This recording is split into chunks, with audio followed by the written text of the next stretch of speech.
it turns out that for North America, many physical copies of video games are produced in Mexico. So it's a good thing that there aren't trading tariffs coming in that will explicitly target Mexico.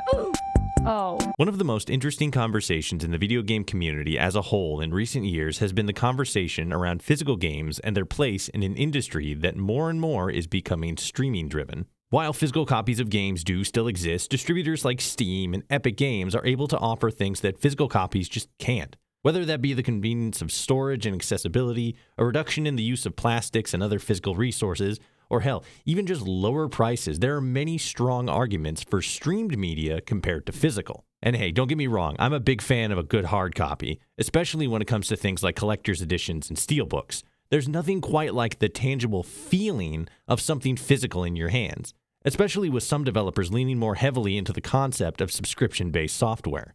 Me personally, I'll always prefer the convenience of streamed media over physical clutter. But that doesn't mean I'm ignorant to the importance of the cost associated with physical media. A rising tide raises all ships, but the same applies to cost. When game companies are already trying to convince gamers that $70 is an acceptable price for a shipped product that, let's be real, most of these days are still buggy and broken at launch, the idea of games becoming more expensive is only going to drive greater criticism of the industry as well as lower sales of physical media, making everyone more vulnerable to this iron-fisted digital stranglehold.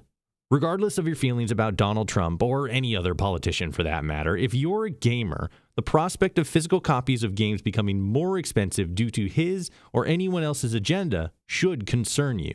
Because at the end of the day, a rising tide raises all ships, but a tide raised too high will drown the sailors. Follow for more and catch me on all other socials.